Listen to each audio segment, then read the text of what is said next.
Hey, small groups, welcome to video 3 in our Bible study method small group series. Talking about the 10 C's, comes directly from Rick Warren, from a book that he wrote, talking about different Bible study methods. And so giving all the credit in the world to Rick Warren for these. This is one of many ways to study the Bible. And I just like this one because it's simple. It's uses alliteration, the C's. Churches love that. If you're not super familiar with churches, we love when everything starts with the same letter.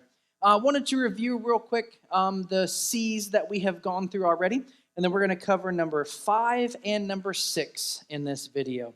So we started out with our caption, which was a short descriptive title for the passage. And again, we're sticking in Luke chapter 15 as we practice this together. So we started with caption, the short descriptive title. Then we went to contents, where we described or summarized, paraphrased, outlined, bullet points, however your brain works, so you can kind of outline what happens in Luke chapter 15. Our third C was we looked at chief people. Who are the most important people in this passage? Why are they there? What role do they play? And then fourth, we looked at the choice verse, which is the verse that summarizes the whole chapter to the best that we could.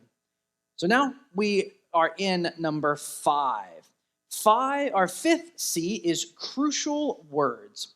In Luke 15, we're going to look at what words are repeated, what words we think are important, what words help us to understand what the main focus is. There could be lots of crucial words. I think I have 6, I believe, when I went through this. Now, some of you are going to be like, oh, Pastor Brian has 6. I got to find all 6. That's not what I'm saying. It's just that when I went through it and I looked at it and read it, I noticed that these words kind of jumped out to me. That's the phrase I used, that they kind of jumped off the page. Maybe they were highlighted for you in your mind as you read through.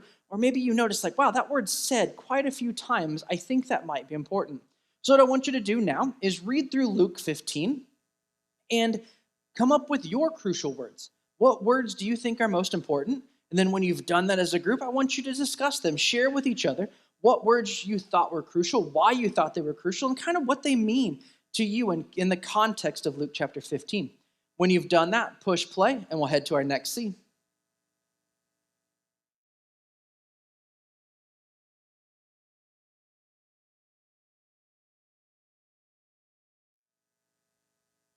All right, small groups. I want to give you my crucial words just so that we can, again, for discussion's sake. And so if I have one that maybe you didn't have or maybe I'm missing, you can push pause and discuss it further. Always feel free to push pause and discuss more anytime you want. So my crucial words were lost, won, either rejoicing or celebrate, either one. I put them together as kind of one word. Found, joy, and Father. Those are my 6 crucial words. And what I love about the crucial words is I can just look at those, and having done the contents, I now know the flow of what Luke 15 was talking about. That's why I love this Bible study method, is because it layers on top of itself. And when you're done, I feel like you really know what that section was talking about. All right, our 6th C in our 10C Bible study method is challenges. What difficulties do you have with the passage? Maybe it's a difficulty of understanding.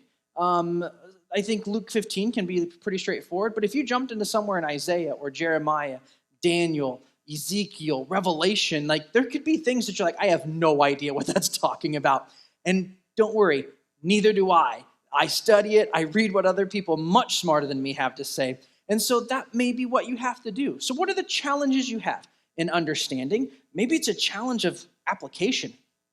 Maybe you're like, oh, I know exactly what this means, but I don't really want to apply it. That's hard truth. What do you want to study more? Maybe there's something in there that just piques your interest and you think, man, I really want to know what that's talking about or what that really means. And again, what stands out? I always want you to look at what stands out.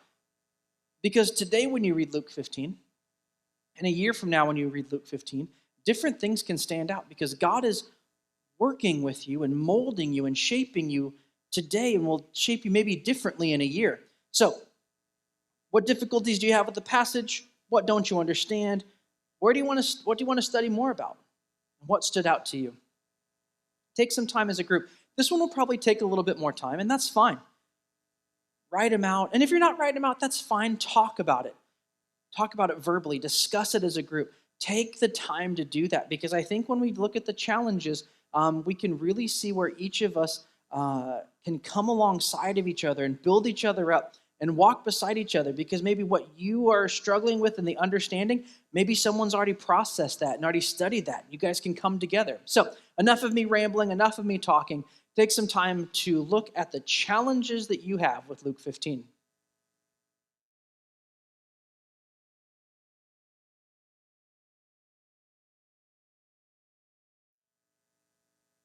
All right, small groups, as always, I want to give you mine.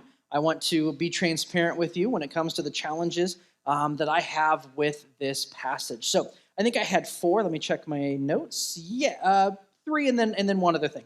So the first part that challenges me is the attitude of the older brother. Man, his attitude has always bothered me, and it seems to be the attitude of those who've been saved for a little bit of a length of time. When we're first saved and we first find Jesus and we first find that grace, we're just so appreciative. But then I think sometimes the longer we're saved, we can get a little resentful of new believers and the grace that God gives to the lost. When I've been found and I'm doing all the right things and they're not, and they get your grace, and that's a challenge for me. I found myself in that camp more often than I'd like to admit. I don't have the compassion or the love that I should have. Sometimes we forget what it was like to be lost and living with the pigs, as the prodigal son was. My second challenge is the attitude of the father. I know it's the right attitude to have, but doesn't mean it doesn't challenge me. He had every right to be angry and frustrated with the prodigal son, but instead he found joy when he returned.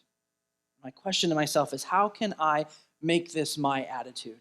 When someone has wronged me, when someone has used me, manipulated me, and they return with forgiveness and asking for forgiveness,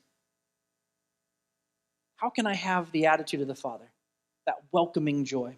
Third, the first two stories, the people kept looking until they found what they lost. They kept looking until they found what they lost. They never gave up. The Father never gave up hope that the Son would return. Do I have that same attitude about people in my life that seem so far from the gospel of Jesus, that seems so far from the gospel of peace and grace? Do I have that continual sweeping, continual looking, the shepherd going and going and going until he found that lost sheep? Do I have that same attitude? Those are my 3 biggest challenges. And then what do I want to study more? There is a couple things. I want to understand the Jewish understanding of this section. Jesus, when he was on earth, was speaking to a mostly Jewish crowd. How would a Jewish person have heard the story of the shepherd, or the story of the lost coin, or the story of the prodigal son? I want to do some more research on that. And then the other one, what would the original hearers thought of the older brother? Do they have the same attitude that I kind of have about him? Do they see the same things? So those are 2 things that I'm going to take some time on my own to study, so that way I can understand the context of Luke 15 a little bit more. So as always, guys, I hope that you were blessed by this. I hope that it encouraged you. I hope that you were challenged as you discussed and brought different topics together and different ideas together as a group, that you can come away a little different and take the time to research your challenges and what you want to learn more about. Take that time this week to do that. Join back as in our next video, where we will look at the 7th and 8th C in our 10C Bible study method. See you next time, guys.